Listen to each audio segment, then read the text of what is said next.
It's all covered in today's China Truths. Major shocks are hitting China one after another. Volkswagen abruptly shut down its factory in Nanjing. Why are foreign car makers collapsing in China at lightning speed? Shenzhen and Shanghai, once symbols of China's prosperity, are now filled with shuttered businesses and unemployed people sleeping on the streets. What is tearing the economy apart? Even more shocking, Xi Jinping's hand-picked Politburo team is reportedly in disarray. What explosive crisis is erupting inside Zhongnanhai? And in Gansu, a kindergarten lead poisoning scandal has sparked outrage, with netizens fiercely criticizing the government's investigation. What is the regime trying to cover up? Volkswagen shuts down, flees China. Why are foreign automakers failing one after another?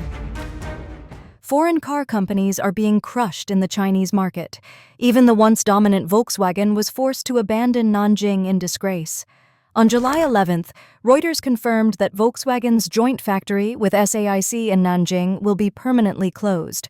Since opening in 2008, the factory had pumped out classic models like the Passat and Skoda Superb with a capacity of 360,000 vehicles a year. But the golden era of fuel cars is over.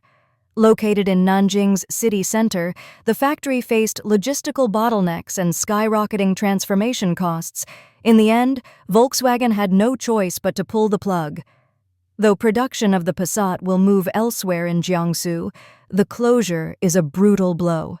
China once accounted for 30% of Volkswagen's global sales. It was the brand's money machine. Now, that machine is breaking down. And this isn't the first time. In 2022, Volkswagen also shut part of its Anting plant in Shanghai and shifted operations to Yizheng, repurposing the site for R&D. What pushed Volkswagen to the brink? Electrek reports that China's fuel car market is shrinking fast, while local EV brands like BYD, XPeng, and NIO are soaring. BYD crushed Volkswagen in 2023 to become China's top-selling brand, moving 380,000 vehicles in June and over 2.1 million in the first half of the year, a 33% surge. Adding to the pain, Chinese EV makers are waging an all-out price war. BYD models are 40% cheaper than Volkswagen's. Analysts say VW must sell 1.2 million EVs a year in China by 2028 just to break even. HSBC and Jefferies still see slim profits by 2029, but UBS warns that this price war could decimate Volkswagen's margins completely. It's not just Volkswagen. Jeep's parent company Stellantis is also in trouble. Its joint venture, GAC Fiat Chrysler, has gone bankrupt. Since late 2022, Jeep has relied solely on imports, and sales are abysmal. This downfall mirrors what happened to U.S. tech giants. When Tesla opened its Shanghai Gigafactory in 2019, Elon Musk boasted, "China is the future." But within a few years, Tesla's suppliers turned into brutal competitors. Motorola and Apple faced the same fate. Motorola brought its cutting-edge phones to China in the 1990s, then lost everything to Lenovo. Apple helped raise Huawei and Xiaomi, but now faces shrinking market share and exclusion from government subsidies. From Motorola to Apple, Tesla to Volkswagen, the apprentices trained in China have now surpassed their foreign masters. Global brands are being pushed out of the picture. Why? The CCP's long-standing strategy: lure, trap, eliminate. First, lure foreign firms with market access and incentives. Then extract technology through forced joint ventures, espionage, and copycat tactics. Finally, crush them under local competition. Can foreign brands still survive in today's China? Or are they already doomed? Share your thoughts in the comments. Red alert in Shenzhen and Shanghai. Businesses collapsing, jobless flooding the streets. Not only foreign firms, now even China's richest cities are starting to collapse. Shenzhen, once Asia's Silicon Valley, is crashing. From January to May, industrial growth fell to 3.5%, with 40% of companies losing money. Fixed asset investment dropped 9.2%, private investment 11.8%, exports 8.6%, and exports to the U.S. plunged 12.5%. Freight plummets, salaries slashed, streets flooded with the jobless. China's real economy is collapsing. Export-related freight volumes have nosedived. Railway freight, one of the core components of the Li Keqiang Index, a more trusted gauge of China's real economy than the Communist Party's official GDP, plunged by 18.9%. This isn't a slowdown, it's a free fall. As the economy crashes, people suffer. A teacher in Luohu got only 1/3 of his May salary. Even tech firms and state-owned companies are defaulting on wages, some forcing resignations to cut costs. In Nanshan, office towers sit empty, turned into co-working spaces. Shopping malls are now vegetable markets. But the most heartbreaking sight is on the streets. Blogger 996 Rainmaker reported that Longhua's Qilonghua bus station, nearby squares and parks, are filled with the unemployed sleeping rough. In the heart of Futian CBD, beneath bridges, beside subway entrances, and behind office buildings, people lay on flattened cardboard, jobless programmers, laid-off construction workers, and exhausted food delivery riders, all homeless. Corporate bankruptcies are accelerating fast, and the retreat of Hong Kong and Taiwan-funded businesses is especially stark. On August 18, 2023, a 38-year-old Hong Kong-funded home appliance company in Shenzhen announced its closure. A report from the Center for Strategic and International Studies, CSIS, last September warned that over 57% of Taiwanese businesses were planning or already preparing to exit China. Shanghai in distress, empty streets, dying businesses, and a middle class on the brink. The storm has hit Shanghai too.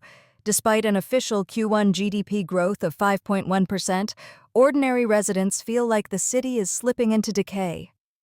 Blogger Achang, who has run a noodle shop in Shanghai for years, said business has never been this grim. Since the pandemic, the streets are noticeably deserted, the subways half empty, and the once bustling city center is now quiet. Office buildings stand with growing vacancy rates, ghost towers in a hollow metropolis. Data from 2024 shows that the number of long-term foreign residents in Shanghai has dropped below 10 million, a loss of 230,000 compared to the previous year. The rental market is in decline, with apartment vacancies rising rapidly. But what's even more terrifying is the collapse of Shanghai's middle class. Blogger Shanghai People shared his tragic fall. Once the picture of success, he took out massive loans to buy property and invest in restaurants. Then came COVID. His restaurants went under, mortgage payments piled up, and he was forced into high-interest debt. Now he teeters on the edge of financial ruin. A Chang revealed that the restaurant industry in Shanghai is drowning. 8 out of 10 restaurants are barely surviving. From boom to bust, Shenzhen and Shanghai face a grim future. From Shenzhen to Shanghai, once prosperous cities are now shells of their former selves. Foreign investors are fleeing. Manufacturing is shrinking. High-tech sectors are bleeding. Once crowded streets are now hauntingly empty. Is this merely a short-term stumble, or are China's flagship cities spiraling into long-term decline? Has the golden age come to an end? Flood recedes, chaos follows. Zhao Yiming's food shop looted in Guangdong. On June 19th, Huaiji County, Zhaoqing City, Guangdong Province, was hit by a major flood, and the internet and power supply were cut off. A food shop was looted by residents. The clerk failed to stop it. The owner exposed the surveillance video on the internet, which attracted attention. Affected by Typhoon Butterfly, many places in Guangdong suffered heavy rains and floods. Huaiji County, Zhaoqing City, was the worst hit. A large area of the town was flooded, and many shops were washed away by the flood, causing heavy losses. A video shows that after the flood receded, a Zhao Yiming snack shop in Huaiji County was looted by residents. Many people broke into the store and took away boxes of goods. A female clerk anxiously took a mobile phone to film, trying to stop the looters. But the scene was out of control. People were busy grabbing goods on their own, and no one paid attention to the female clerk.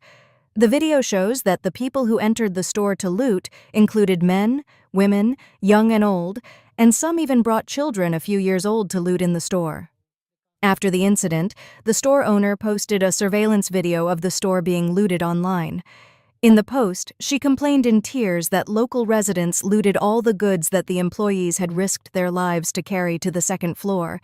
Even the cash register was pried open, and several thousand yuan in cash was stolen, with losses exceeding hundreds of thousands of yuan. The store owner said that when the flood rushed into the store, several female employees desperately rescued the goods and moved some of them to the second floor. The flood was up to their chests. After the flood receded, she did not return to the store immediately due to the local internet and power outages. Unexpectedly, the goods in the store were looted by residents. She said in the post, "After many phone calls from kind neighbors, we barely received the news that the store was robbed. When we arrived, we saw a group of people looting. Even if we take a step back, we will not sell the flooded goods to customers.